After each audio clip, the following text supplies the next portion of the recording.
बच्चों नमस्कार।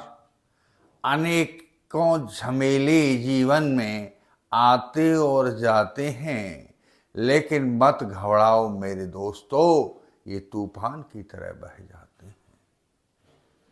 जो जिंदगी में घबरा गया वो कुछ न कर पाएगा, और जिसने मजबूती से काम किया वो सफलता पाएगा। बच्चों, मैं आज आपको एडजेक्टिव का रूल नंबर 10 पढ़ाने जा रहा हूँ सिंटैक्स में। सभी बच्चे बहुत ध्यान से इसे समझने का प्रयास करेंगे। देखिए, ईच, एवरी, आइदर, नाइदर, यदि इनके तुरंत बाद कोई नाउन आए तो ये एडजेक्टिव होते हैं। इनके तुरंत बाद ईच, एवरी, आइदर, नाइदर, यदि इनके तुरंत बाद कोई नाउन आता है तो ये एडजेक्टिव होते हैं। इस बात को आप अपने दिमाग में फीड कर लीजिएगा।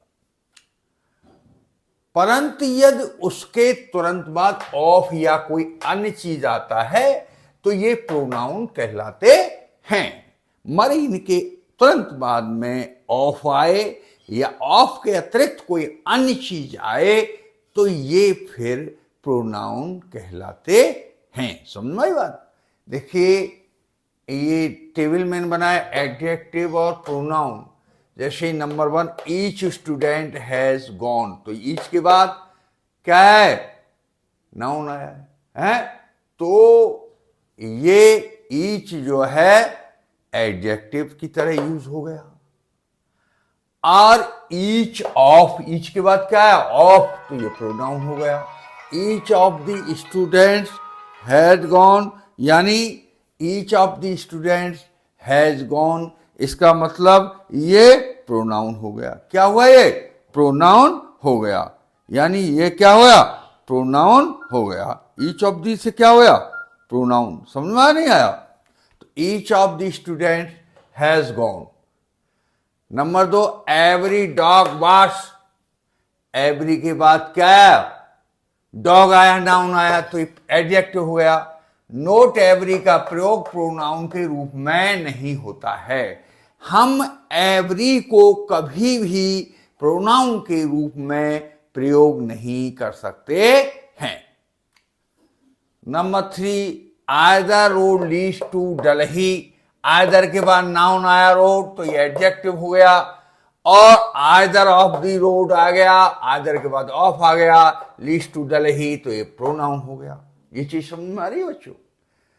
नंबर 4 देखिए, नाइदर मैन इज किलर, ये एडजेक्टिव हो गया।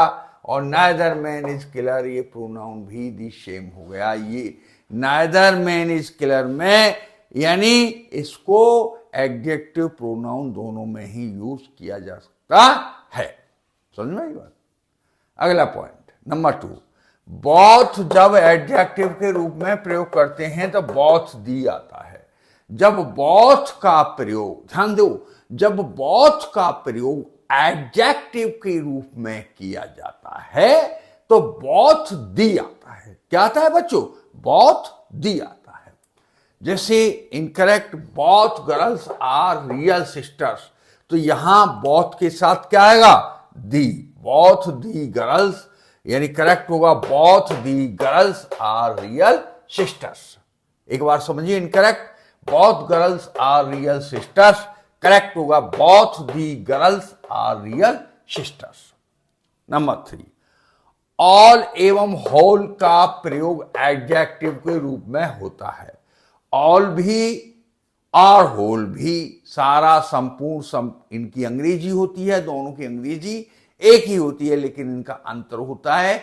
और यह भी बताऊंगा कि दी का प्रयोग ऑल में कैसे होता है और होल में कैसे होता है।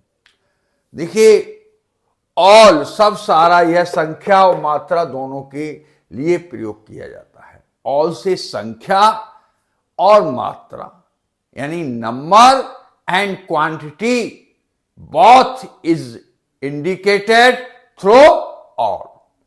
और होल, संपूर्ण, सारा, यह केवल मात्रा, संख्या नहीं दर्शाता है। क्या दर्शाता है? मात्रा, संपूर्णता का बोध कराता है। दी ऑल के बाद में प्रयोग होता है और होल से पहले प्रयोग होता है। आर्टिकल दी, डेफिनिट आर्टिकल दी का प्रयोग ध्यान रखिए हमेशा ऑल के बाद में प्रयोग किया जाता है, लेकिन होल से पहले हम दी का प्रयोग करते हैं।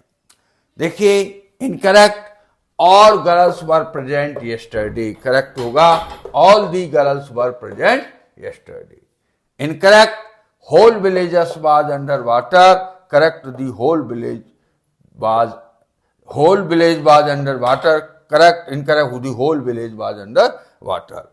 और नंबर 4, मैनी ए, बहुत सारे, अनेक, इनके साथ सिंगुलर वर्ब का प्रयोग होता है। मैनी ए के साथ हमेशा सिंगुलर वर्ब का प्रयोग होता है। Incorrect, many a girl were singing a song, और इसका करेक्ट होगा many a girl was singing a song. Many plural होता है, लेकिन जहां मैनी ए आ जाता है वहां वर्ब हमेशा सिंगुलर ही प्रयोग किया जाता है, कभी प्लूरल वर्ग प्रयोग में नहीं आता है। इसका एग्जाम्पल मैंने आपको समझा दिया है। तो बच्चों इस वीडियो को आप ध्यान से पढ़िए और एक्सरसाइज बनाइए, और मेरी आपसे अपील है कि इस मेरी वीडियो को शेयर, लाइक और सब्सक्राइब आप करें और कराएं। Thank you. जय हिंद, जय भारत।